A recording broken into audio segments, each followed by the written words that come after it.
కులానికి సంబంధించిన మహిళలు లేరు, మరి అది మంగళి కులానికి సంబంధించినటువంటి మహిళలు లేరు, కుమ్మరి కులానికి సంబంధించినటువంటి మహిళలు లేరు.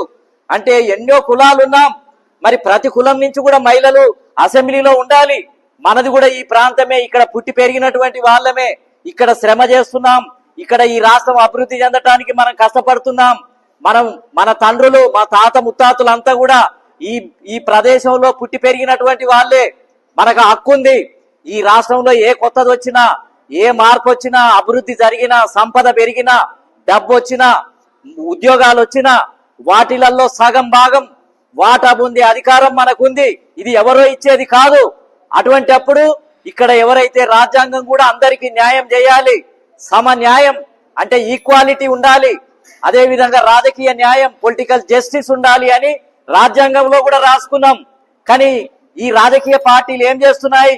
కాంగ్రెస్ పార్టీ గాని, బీజేపీ గాని, అదే విధంగా తెలుగుదేశం పార్టీ గాని, వైఎస్ఆర్సీపీ గాని అందరికి న్యాయం చేయాలని రాజ్యాంగంలో ఉంటే వీళ్ళు ఏందనంటే తన కులం వాళ్ళకే ఎమ్మెల్యే టికెట్లు ఇచ్చుకుంటున్నారు, తన భార్య పిల్లలకే ఎమ్మెల్యే ఎంపీ టికెట్లు ఇచ్చుకుంటున్నారు, ఉద్యోగాలు ఇచ్చుకుంటున్నారు.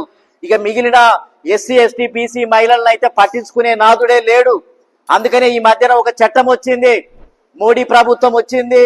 వచ్చిన తర్వాత అంతకుముందే కాంగ్రెస్ ప్రభుత్వాలు కేంద్రంలో ఢిల్లీలో ఉన్నప్పుడు మేమందరం ఉద్యమం చేశాం. మహిళలు ఇట్లా ఓపెన్ కాంపిటీషన్ లో గెలిచే పరిస్థితి లేదు, శక్తి లేదు వాళ్లకు. కాబట్టి వాళ్లకు రిజర్వేషన్లు ఇవ్వాలి, మహిళల జనాభా ప్రకారం వాళ్ళకి ఇవ్వాలి. వాళ్ళే పురుషులు నిలబడటానికి వీల్లేదు. ఎందుకంటే పురుషులు నిలబడితే ఎక్కువ డబ్బు ఖర్చు పెడతారు, వాళ్ళే అనేక రకాలుగా గెలవటానికి అవకాశం ఉంది. పురుషుని తోటి స్త్రీలు ఎమ్మెల్యేగా, ఎంపీగా, సర్పంచ్గా, జడ్పీటీ పోటీ చేస్తే గెలిచే పరిస్థితి లేదు. అందుకనే మేమేమని పోరాటం చేశాము అని అంటే, ఈ దేశంలో మహిళలు సగం భాగం ఉన్నారు, సగం భాగం ఉన్నటువంటి మహిళలకు వాళ్ళ వాటా వాళ్ళకి ఇవ్వండి. మహిళలు పోటీ చేసే దగ్గర పురుషులు పోటీ చేయడానికి వీల్లేదు. కాబట్టి ఆ రిజర్వేషన్ విధానం వస్తే అప్పుడు మీరందరూ మీలో నుంచి ఎంతో మంది సర్పంచులు, ఎంతో మంది ఎంపీటీసీ, ఎంతో మంది జడ్పీటీసీ, ఎంతో మంది ఎంపీలు గెలవటానికి అవకాశం ఉంది. కాబట్టి ఇప్పుడు మీరు ఎవరి దగ్గరికి పోయినా మగవాళ్ళ ఎమ్మెల్యేల దగ్గరికి పోయి అడుక్కోవాల్సిన పరిస్థితి ఏర్పడ్డది. ముఖ్యమంత్రులు ఎవరున్నా మగవాళ్లే. చంద్రబాబు నాయుడు అవుతాడు, లేకపోతే మన జగన్మోహన్ రెడ్డి అవుతాడు, కేసీఆర్ అవుతాడు, లేకపోతే రేవంత్ రెడ్డి అవుతారు. అంతకు ముందు ఉన్న వాళ్ళంతా మగ ముఖ్యమంత్రులే. కాబట్టి ఇంకా ఆడవాళ్లే ముఖ్యమంత్రులు లేరు. మరి ఇటువంటి పరిస్థితుల్లో ఇంకెంతకాలం ఎదురు చూడాలి? ఎంతకాలం ఇస్తారని అనుకొని వాళ్ళ గురించి వేచి ఉండాలి. కాబట్టి వాళ్ళు ఇచ్చే పరిస్థితి లేదు. కాబట్టి ఇప్పుడు మనం గుంజుకోవాలి, రోడ్డు మీదకి రావాలి, మహిళలంతా ఏకం కావాలి, మా వాటా మాకు ఇవ్వండి అని మీరంతా పోరాటం చేయాల్సినటువంటి సమయం ఆసన్నమైంది.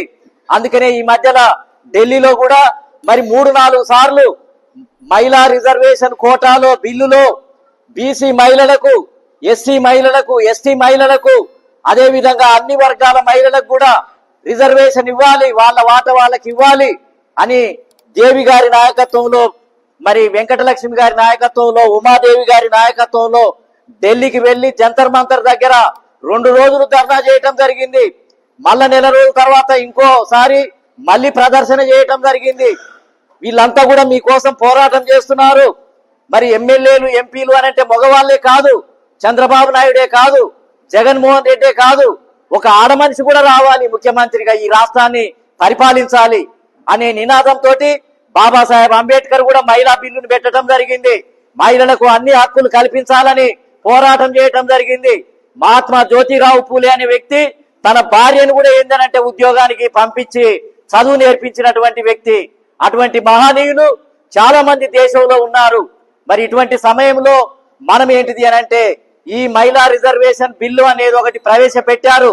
దాంట్లో ఎస్సీ మహిళలకు లేదు, బీసీ మహిళలకు లేదు, ఎస్టీ మహిళలకు లేదు, ముస్లిం మహిళలకు లేదు. కాబట్టి మనమేం అడుగుతున్నాము అని అంటే, ఈ మహిళలందరికీ కూడా రిజర్వేషన్ కోటా ఇస్తేనే వీళ్ళు గెలుపొందటానికి అవకాశం ఉంది. కాబట్టి చట్టంలో మార్పు తీసుకురావాలని దేశవ్యాప్తంగా ఉద్యమాన్ని ప్రకటించడం జరిగింది ఢిల్లీ నుంచి. ఇప్పుడు ఈ 2 రాష్ట్రాల్లో కూడా మహిళలను ఏకం చేసి ఈ మహిళా రిజర్వేషన్ కోటాలో బీసీ మహిళలకు, ఎస్సీ మహిళలకు, ఎస్టీ మహిళలకు, ముస్లిం మహిళలకు కూడా వాళ్ళ జనాభా ప్రకారం ఎమ్మెల్యే, ఎంపీ టికెట్లలో రిజర్వేషన్ వచ్చేంత వరకు కూడా పోరాటం చేయాలి అని ఒక ఉద్యమాన్ని చేస్తున్నాం. కాబట్టి దానికి నాయకత్వం వహించేది మన దేవి గారు, వెంకటలక్ష్మి గారు, ఉమాదేవి గారు, ఇక్కడ కూర్చున్నటువంటి వాళ్ళు. అదే విధంగా ఉత్తరప్రదేశ్, మధ్యప్రదేశ్, పంజాబ్, ఢిల్లీ, రాజస్థాన్ అన్ని రాష్ట్రాల నుంచి మహిళలంతా కూడా కదిలారు. కాబట్టి మీరంతా కూడా మరి ఖచ్చితంగా ఇవాళ మనం పోరాటం చేస్తేనే ఇస్తారు. బతిమిలాడితే ఎవరు ఇవ్వరు. మామూలుగా ఇంకా ఇస్తారేమో అని ఎదురు చూసి 79 సంవత్సరాలు గడిచింది. ఇంకా మనం ఓపిక ఉండటానికి అవకాశం లేదు. రోడ్డు మీదకి రావాలి. మొత్తం ఏంటిది అని అంటే మన చేతులు ఎత్తాలి, పిడికిలి బిగించాలి, మొత్తం మన శక్తిని ప్రదర్శించాలి. మీరు మహిళలకు కనుక టికెట్లు ఇవ్వకపోతే మీ టీడీపీకి ఓటేయం, మీ వైఎస్ఆర్సీపీకి ఓటేయం, మీ కాంగ్రెస్ కు ఓటేయం, మీ బీఆర్ఎస్ కు ఓటేయం, అదే విధంగా మీ బీజేపీకి ఓటేయము అని మనం రోడ్ల మీదకి వచ్చి మొత్తం ఏంటిది అని అంటే నినాదాలు ఇస్తేనే వాళ్ళు భయపడటానికి అవకాశం ఉంది.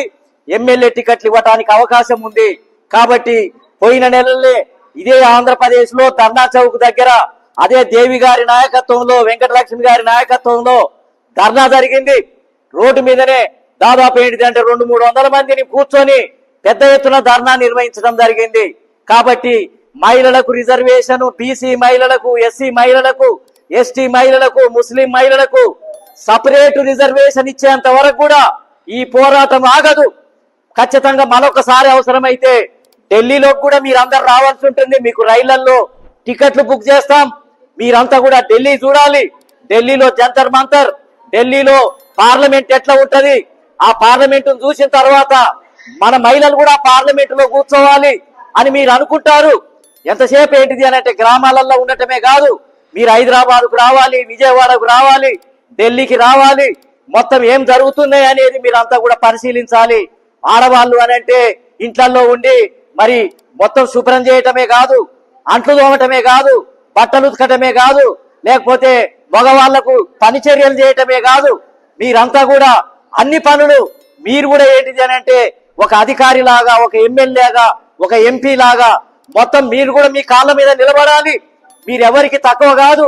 కాబట్టి మనం సమానత్వం, మనం కోరేది సమానత్వమే.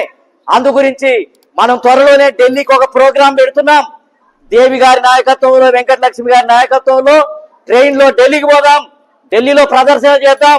అక్కడ గొంతు విప్పితే నరేంద్ర మోడీ ప్రధానమంత్రికి వినిపించాలి, బీజేపీ ప్రభుత్వానికి వినిపించాలి. మనం మహిళలకు రిజర్వేషన్లు ఇవ్వకపోతే వీళ్ళు ఇంకా ఆగేటట్టు లేరు, వీళ్ళు వదిలేటట్టు లేరు అని రిజర్వేషన్లు ఇవ్వడానికి అవకాశం ఉంది. కాబట్టి ఇవాళ ఆంధ్రప్రదేశ్ లో మొత్తం ఏంటిది అని అంటే బీసీ మహిళలను, అదే విధంగా యావత్తు బహుజన మహిళలను పెద్ద ఎత్తున సమీకరించి ఒక ఉద్యమ కార్యక్రమాన్ని చేపట్టాలని నిర్ణయించడం జరిగింది. మరి పిలవగానే మీరంతా అనేక జిల్లాల నుంచి ఆంధ్రప్రదేశ్ వ్యాప్తంగా కూడా కదిలి రావటం జరిగింది. ఇవాళ ఇక్కడ ఒక తీర్మానం చేస్తున్నాం. మహిళా రిజర్వేషన్ బిల్లులో బీసీ మహిళలకు, ఎస్సీ ఎస్టీ ముస్లిం మహిళలకు సపరేట్ కోటా ఇవ్వాల్సిందే అని ఒక తీర్మానం చేసి ఢిల్లీకి పార్లమెంటుకు పంపిస్తున్నాం. ఇక్కడ గవర్నర్ కు పంపిస్తాం. అన్ని పార్టీలకు కూడా విజ్ఞప్తి చేస్తాం. కాబట్టి ఖచ్చితంగా మన రానున్న కాలంలో మనం ఈ రాష్ట్రాన్ని పరిపాలించాలి. మనం ఎవరికి తక్కువ కాదు. మన దగ్గర కూడా తెలివితేటలు ఉన్నాయి, మన దగ్గర కూడా శక్తి సామర్థ్యాలు ఉన్నాయి. ఈ దేశంలో పౌరులం మనం ఏంది కాయకష్టం చేయడానికి పుట్టామా? మొత్తం ఏంటిది అని అంటే కళ్ళు గీయటానికి పుట్టామా? లేకపోతే కూరగాయలు అమ్మటానికి పుట్టామా?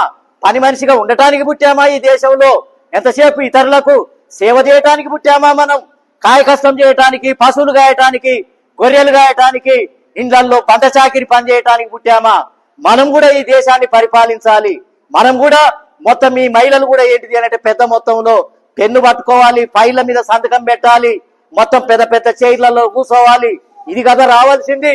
కాబట్టి ఆ విధంగా పోరాటం చేయడం కోసమే ఇవాళ మీ అందరితోటి ముచ్చటించడానికి ఈ కార్యక్రమాన్ని, ఈ సదస్సును నిర్వహించడం జరిగింది. మరి పెద్ద మొత్తంలో మీరంతా తరలి వచ్చారు. మీ అందరికి కూడా మరి మన సంఘాల తరఫున రాజ్యాధికార పార్టీ, అదేవిధంగా బీసీ ఐక్య సంఘర్షణ సమితి, అదేవిధంగా నేషనల్ పొలిటికల్ జస్టిస్ ఫ్రంట్, అదేవిధంగా అనేక సంఘాల వాళ్ళ నాయకత్వంలో ఇక్కడ మీటింగ్ జరుగుతుంది.